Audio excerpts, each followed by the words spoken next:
Hi.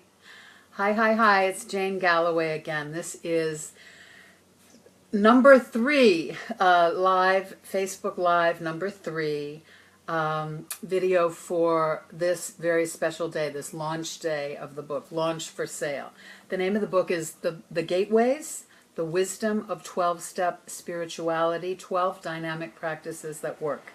And you can get it on Amazon today. And as a matter of fact, it would be fantastic if you would, because today, being the launch day, we'll add up all of the pre-sales and then every single book that's sold today until midnight, and we will then be able to calculate how close we are to the Amazon #1 bestseller category.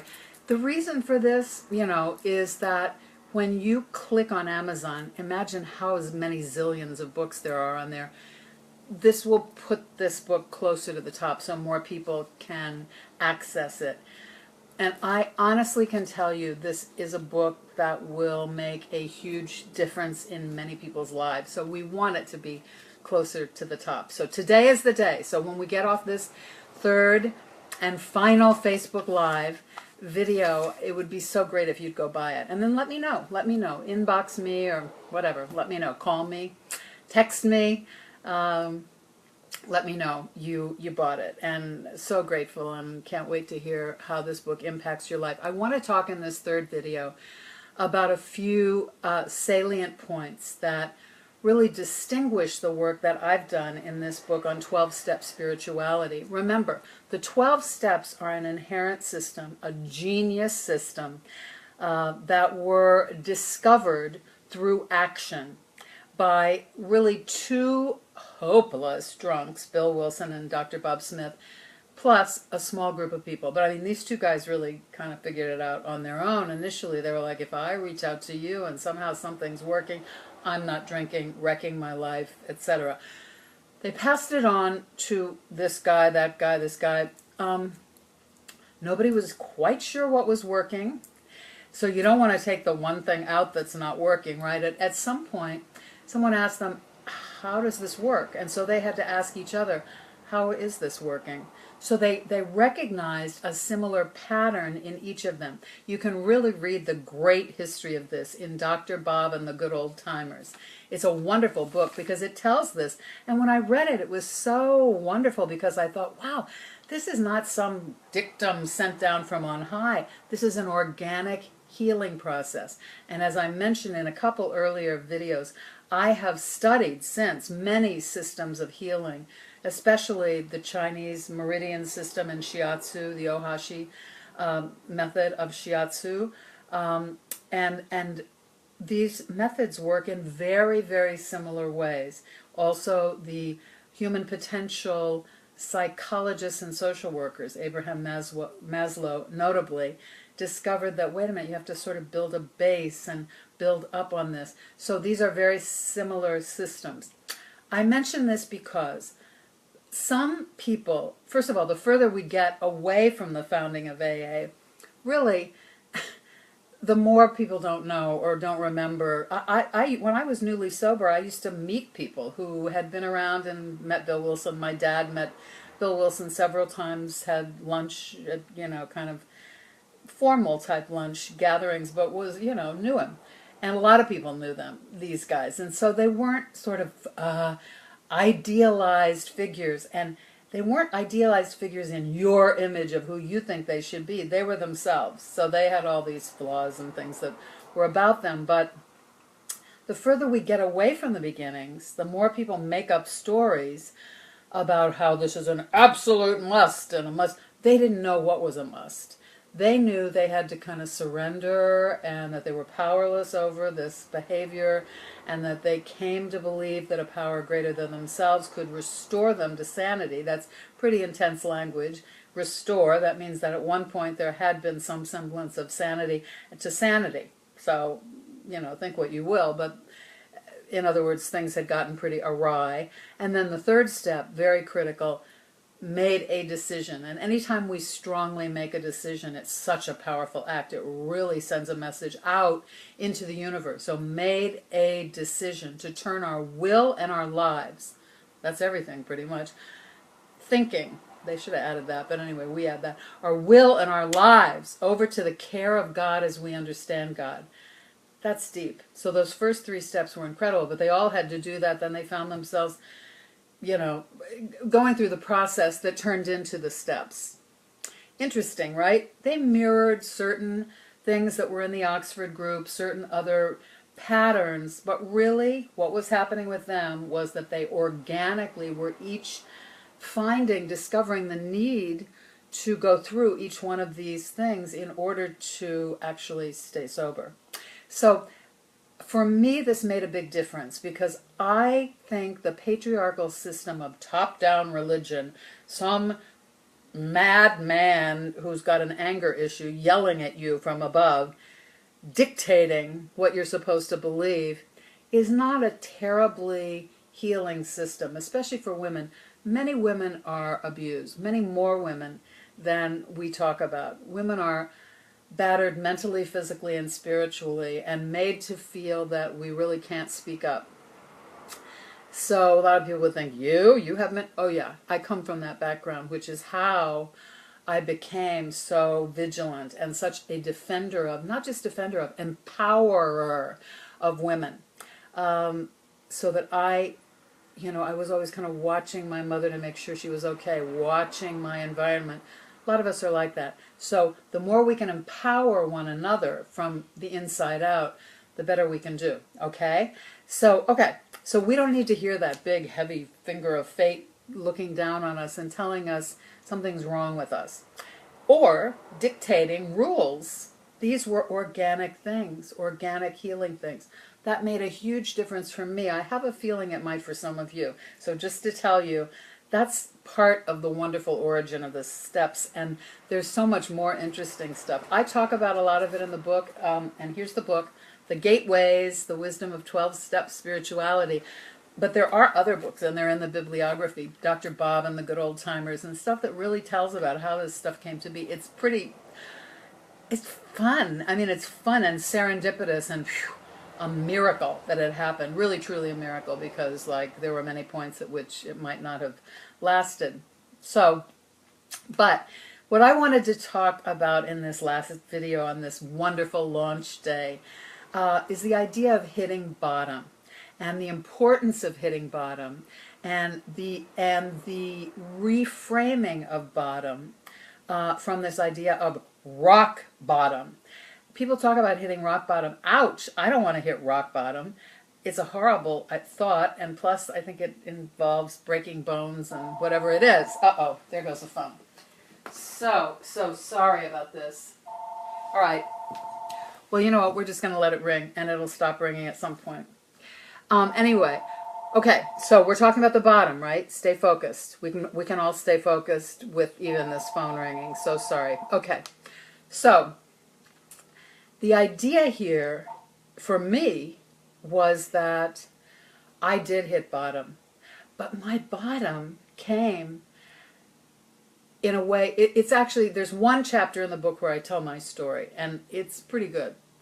But what happened was I got a message, and it said, it's over, it's the drinking, but it came at this most existentially, horribly isolated and alone moment of my whole life. And what happened when that voice came through was also all the light changed in the room. This was this talking light, and it changed everything. I mean, it changed everything. The next day was my first day in recovery. You could not have told me at noon the day before that this would have happened. So my bottom was a feeling of existential, totally alone, awful isolation. I don't think it lasted all that long. I think it might have lasted for, a while as I was hitting my bottom. But frankly, I think that night it lasted maybe half an hour. But then this light came, and here's what I discovered at the bottom. First of all, I did have an AA meeting book hanging around because I had gone in there 6 months earlier to discover that this had nothing to do with anything I wanted to try. But I knew where it was. I pretended like I didn't, but I actually did. So, but how I've experienced the bottom is that my bottom was much more like a trampoline. Boing! It absolutely was required. It was necessary to hit that lower than low place. But right after that, I was catapulted into a whole other realm of living. I actually told the story. I went to a meeting the next day. I told this story to a small group of people in this meeting. This gentleman said, "Young lady, would you like to share with us?" And I had, here's how grandiose I was. I was trying, here I am in my first meeting, all, dolled up, hungover, but he said, "Would you like to share something with us?" Now I thought immediately, oh, he thinks I'm like a reporter from the New York Times, so I have to make them feel better about me being here. Hello? What planet was I on? But anyway, I got up and I looked out at this group of people and I said, "My name's Jane, I'm an alcoholic." That was like, what? And in that moment, my whole life flashed before my eyes. Literally, this thing you hear about that apparently happens when we're transitioning to another level happened to me. I can tell you it's real. It's wild because that, I think, probably took seconds. But every single thing of my whole life flashed before my eyes. All right. The weird thing was that then I looked out into the room and all these people, I was telling them about the light and the voice and all this stuff. All these people were nodding like they knew. I guess, I don't know, some version of the light came to get them too.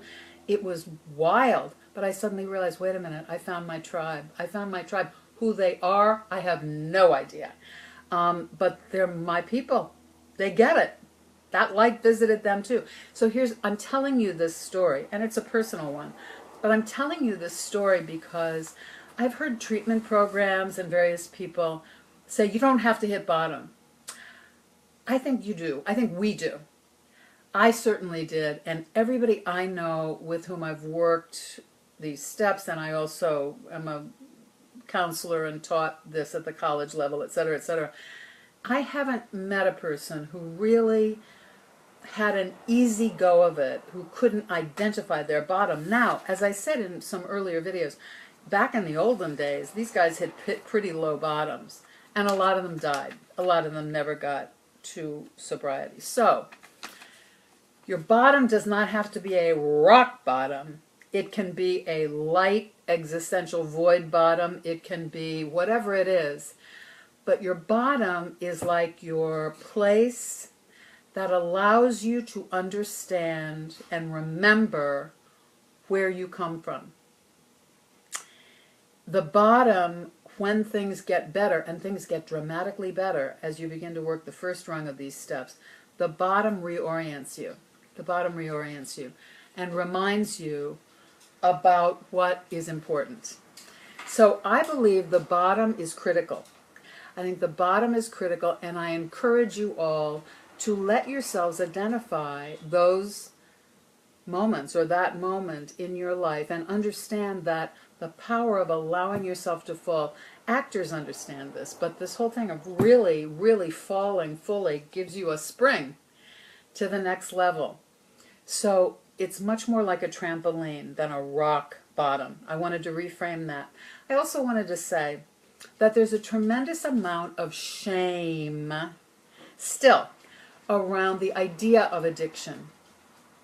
Something that I've discovered in studying this over the many years is that it seems that any illness or manifestation of human suffering that people hit that doesn't have a cure creates all of this shame around it, right? So people, I remember my grandmother used to say, "Honey, she has cancer." She'd whisper it because there was no cure, there was no chemo, there were no remissions, there was no fabulous movement of treatment going on. So we need to really understand that this shame-based idea is something that I don't think is really working for us anymore. We do things under the influence of alcohol and drugs or behaviors that are meant to really help us with pain management, and I see addiction as pain management. We do things that we need to reframe, we need to fix, we really need to make amends. We do stuff that we would never have done if we were in our right minds, but that's not who we are. So there's something sort of cool about being a sober alcoholic, right? Very cool. All right. So that's a whole other thing, and I wanted to mention the shame-based system. We really need to free that shame-based thing up. And the other thing is this, and I mentioned this earlier too. The idea that we get better by working these steps at a deeper and deeper level, and then this creates a whole expanded way to work the spiritual part of this program as a life, as a truly spiritual life. Move over that bridge back into life. We get better than better. If you're sitting around rooms, any place, where people who have 10, 15, 5, I don't care, years are saying, well, I'm just a sick fill in the blank. That's not a recovery program. If I had been going to treatment for my sciatic condition, which I have, and it's better. Oh my, it's amazing. But it's been several years. If I had been going to treatment for that and just owning that and saying I'm just a sick person with sciatic and I'll always be one, I would be. Because we really, really believe what we tell ourselves, okay? I hope this isn't too challenging for some people. I love the 12-step program, especially for early recovery. Also, I've got to say, most treatment programs don't understand the alchemy that really works about the 12 steps, because even with all of their extremely high-priced treatment programs and systems of great food and great this and that, they schlep people in buses, vans, cars, routinely as part of their program to AA meetings, which are free, because that's really where the magic sauce exists, okay? Okay, so what I'm attempting to do in this book, and I think this has been successful, and many of you will add to this as you breathe life into the process of doing it. This is a doing book. What I've attempted to do is expand that notion of a wellness-based recovery. I don't want to be a sick anything. I want to be a well something, always remembering that there's something chemically different in me which can cause me, if I decide that I want a chemical solution to discomfort, to become active and actively addicted again. That doesn't make me sick, that makes me smart. That makes me smart, and that makes me self-aware. And that will do the same for you. So what I'd like to really encourage you to do is take a look at the gateways and understand that they really are a wellness, a wellness-based system, body, mind, spirit, healing, holistic healing system, and they move us through shame and into enlightened living. When you are living an enlightened path, you have such power to transform the world, because then you magnetize others unto you, etc., etc. So this is an amazing whole process, these 12 steps. And it's been a joy to share this opening day with you. I hope you run out now and get this on Amazon, The Gateways, The Wisdom of 12-Step Spirituality. Peace, blessings, happy day to all of you, and talk to you soon. Thanks. Bye.